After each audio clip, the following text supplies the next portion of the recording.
이야기를 계속 들어주다 보면 상담의 반은 끝난 거예요. 그러다가 혹시라도 본인이 잘못한 거 알고 뉘우치면서 눈물이라도 보이기 시작하면, 여러분 안녕하십니까, 훈이쌤입니다. 오늘은 학생부에서 상담하면서 인간 중심 상담을 활용하는 방법을 3가지 알아보려고 하니까요, 영상 끝까지 시청 부탁드립니다. 구독, 좋아요, 알림 설정도 지금 부탁드릴게요. 그럼 시작합니다.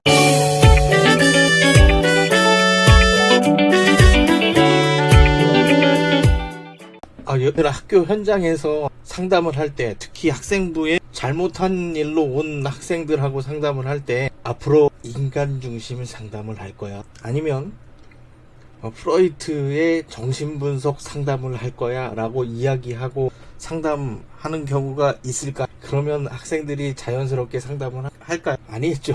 질문을 하면서도 좀 어이가 없어서 살짝 웃었는데, 여러 가지 상담 기법을 많이 알고 계시면 학교 현장에서 특히 좀 당황할 수 있는 상황에, 여러 학생들이 좀 잘못한 경우에 격앙돼 가지고 자기 억울하다는 듯이 이야기를 하는 경우도 많고 한데, 그런 상황에 대처를 잘 하려면 여러 가지 상담하는 방법을 많이 알고 계시면 도움이 됩니다.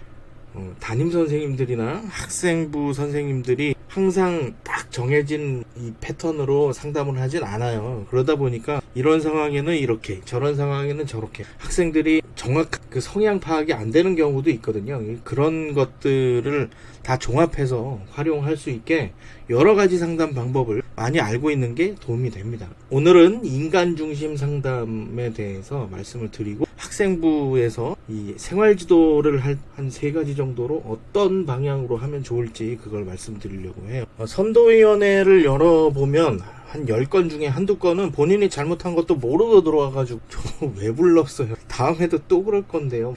이런 얘기를 하는 경우가 있어요. 그러면 어이가 없어. 선생님들도 사람인지라, 이 학생이 잘못해가지고 선도위원회에 올라왔는데 다음에도 또 그런다 그러고, 왜 선생님들한테 왜 자기를 불렀냐 그러고 오히려 선생님을 다그치는 경우도 있거든요. 그런 경우엔 사실관계를 확인해서 좀 엄한 처벌이 될 수 있으니까 그런 것들을 자제를 해주시면 좋을 것 같고, 학생들 입장에서는 그렇고요. 무조건 선도위원회에 올릴 것만이 아니라 학생이 잘못한 행동을 본인이 인지하게끔 하고 반복된 행동을 하지 않도록 하는 게 더 중요하잖아요. 생활규정 위반한 학생들한테 인간중심 상담을 어떻게 적용할 것인가 생각을 한번 해보자고요. 축구를 잘하려고 한다면 축구 중계만 보면 실력이 향상이 될까요? 기술을 연마하려고 책을 보고 있으면 향상이 될까요? 그게 아니죠. 연습을 해야죠. 실제 필드에 나가가지고 공을 이렇게도 차보고 저렇게도 차보고 어떻게 뛰면 더 잘 뛸 수 있는지 그런 것들도 해보고, 책에 있는 것들을 적용하고 실제 선수들이 뛰는 장면들을 보고 비슷하게 따라하는 과정을 통해서 실력이 향상이 됩니다. 상담도 마찬가지예요. 이 학생들하고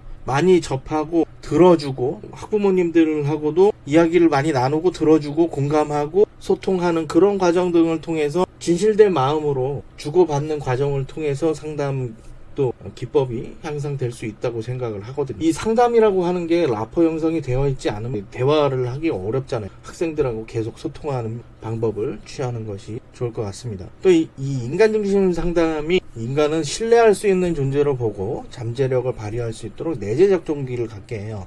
또 사회에 꼭 필요한 사람이 될 수 있다는 자신감을 불어넣기 위해서 알아차림, 통찰을 중요하게 생각하고요. 자기라는 개념을 굉장히 중요하게 생각을 해요. 본인의 감정이 중요한 거고, 지금 여기에 내가 이 감정을 느끼는 것에 대해서 좀 중요하게 생각을 합니다. 이 인간중심 상담이라고 하는 것이 사람의 초점을 맞추고 있다는 점에서 바로 직전에 알아봤던 프로이트의 정신분석 상담하고 구분이 돼요. 정신분석 상담에서는 과거의 경험이 행동을 결정하게 되는데, 이 인간중심 상담은 지금 여기에 나의 감정이 행동을 결정한다고 보는 거예요. 일단 진단과 처방의 과정이 없습니다. 이야기를 들어주기만 하고 거기에 대해서 이건 잘못됐어, 이거는 뭐 잘한 거야 라는 이야기조차도 안 해요. 이야기를 계속 들어주다 보면 본인이 짜여지지 않은 스토리들이 연결이 되면서 본인들이 이해를 하고 본인이 잘못한 부분을 캐치를 하면 오히려 더 자연스럽게 해결이 될 수 있잖아요. 이야기를 계속 들어주다 보면 상담의 반은 끝난 거예요. 그러다가 혹시라도 본인이 잘못한 거 알고 뉘우치면서 눈물이라도 보이기 시작하면 거의 뭐 해결됐다 보시면 맞습니다.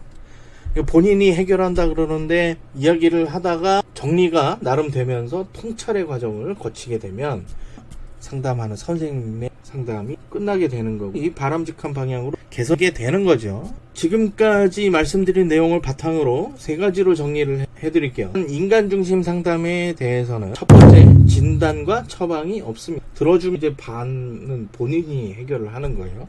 또 두 번째, 스스로 알아차리고 깨닫는 것, 통찰이 중요하다고 하는 겁니다. 이야기를 하다 보면 본인이 정리가 돼서 본인이 잘못한 부분들을 인지를 하고 잘못 생각한 부분들을 인지를 하게 되어 있죠.